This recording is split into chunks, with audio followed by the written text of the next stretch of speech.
Hi JEE aspirants. 2026 ജെഇക്ക് വേണ്ടിയുള്ള preparations start ചെയ്ത് ഏതെങ്കിലും ഒരു മൊമെൻറ്റിൽ സ്റ്റക്കായി പോയ ആളുകളാണ് നിങ്ങൾ.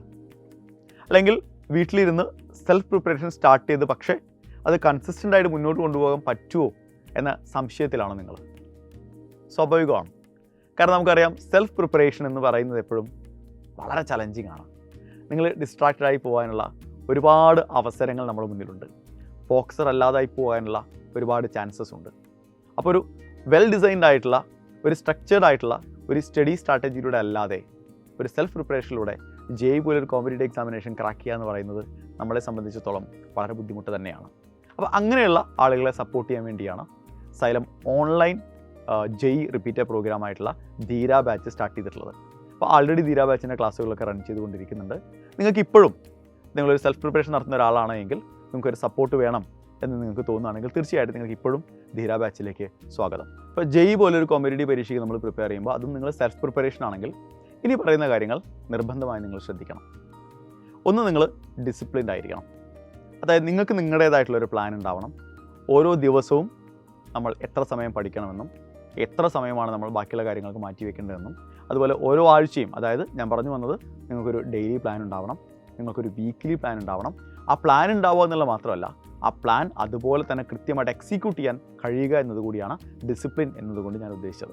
രണ്ടാമത്തെ കാര്യം, നമ്മൾ സെൽഫ് മോട്ടിവേറ്റഡ് ആയിട്ടിരിക്കുക എന്നുള്ള. കാരണം നിങ്ങളുടെ മോട്ടിവേറ്ററും നിങ്ങളുടെ ഗൈഡും നിങ്ങൾ തന്നെയാണ്. മറ്റാരും നിങ്ങളെ ഗൈഡ് ചെയ്യാനില്ല. ഇങ്ങനെ പോകണം അല്ലെങ്കിൽ ഇന്ന രീതിയിൽ മുന്നോട്ട് പോകണം എന്ന് ഗൈഡ് ചെയ്യാൻ മറ്റാരും നിങ്ങൾക്കില്ല. നിങ്ങൾ തന്നെയാണ് നിങ്ങളുടെ ഗൈഡും, നിങ്ങൾ തന്നെയാണ് നിങ്ങളുടെ മോട്ടിവേറ്ററും. അപ്പോൾ സെൽഫ് മോട്ടിവേറ്റഡ് ആയിട്ടിരിക്കുക എന്നുള്ളത് ഒരു സെൽഫ് ലേണറെ സംബന്ധിച്ചിടത്തോളം വളരെ പ്രധാനപ്പെട്ടതാണ്.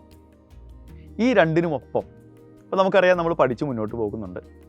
അപ്പോൾ നമ്മൾ പഠിക്കുന്നത് കൃത്യമായിട്ട് എഫക്റ്റീവായിട്ട് നടക്കുന്നുണ്ടോ എന്നറിയണമെങ്കിൽ സ്വാഭാവികമായിട്ട് നമുക്ക് എന്ത് ചെയ്യണം?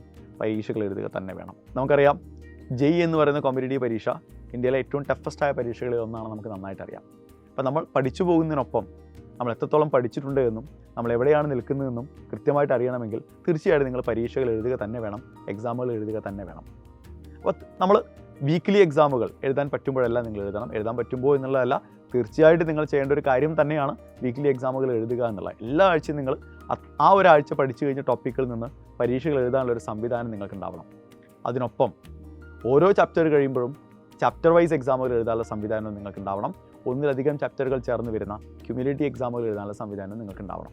ഈ എക്സാമുകളിൽ ചില എക്സാമുകളെങ്കിലും കമ്പ്യൂട്ടർ ബേസ്ഡ് ആയിട്ട് എഴുതാൻ നിങ്ങൾക്ക് കഴിയുന്നുണ്ടെങ്കിൽ തീർച്ചയായിട്ടും അത് വലിയ കോൺഫിഡൻസ് ആയിരിക്കും നിങ്ങൾക്ക് നൽകുക.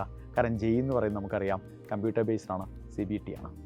ഇതിനൊപ്പം നമുക്കറിയാം ഫിസിക്സിൻ്റെയും കെമിസ്ട്രിയുടെയും കാര്യത്തിൽ ജെയുടെ പ്രീവിയസ് ഇയർ ക്വസ്റ്റ്യൻ പേപ്പറുകളൊക്കെ അനലൈസ് ചെയ്യുമ്പോൾ നമ്മൾ മനസ്സിലാക്കുന്ന ഒരു കാര്യം, NCERT റീഡിംഗ് വളരെ ഇമ്പോർട്ടൻ്റ് ആണ്. കാരണം NCERTയിലെ ഏത് പോയിന്റിൽ നിന്ന് വേണമെങ്കിലും ഏത് സെൻറ്റൻസിൽ നിന്ന് വേണമെങ്കിലും ചോദ്യങ്ങൾ സ്റ്റേറ്റ്മെൻറ്റ് ടൈപ്പ് ചോദ്യങ്ങളായി ജെയുടെ ചോദ്യപേപ്പറുകളിൽ ധാരാളമായിട്ട് ഇപ്പോൾ റീസെൻ്റ് ആയി കഴിഞ്ഞ പരീക്ഷകളിലൊക്കെ നമ്മൾ കണ്ടിട്ടുണ്ട്. അപ്പോൾ NCERT വായിക്കാനുള്ള ഒരു സമയം കൂടി നിങ്ങൾ കണ്ടെത്തുക.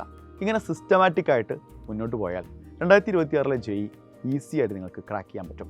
അപ്പോൾ നിങ്ങൾ ആൾറെഡി ഞാൻ സ്റ്റാർട്ടിങ്ങിൽ പറഞ്ഞ പോലെ തന്നെ നിങ്ങൾ ഏതെങ്കിലും ഒരു മൊമെൻറ്റിൽ സ്റ്റക്കായി പോയ ഒരാളാണെങ്കിൽ, ഇപ്പോഴും കൺഫ്യൂസ്ഡ് ആയിരിക്കുന്ന ഒരാളാണെങ്കിൽ നമുക്ക് റീസ്റ്റാർട്ട് ചെയ്യാനുള്ള ബെസ്റ്റ് ടൈമാണിപ്പോൾ.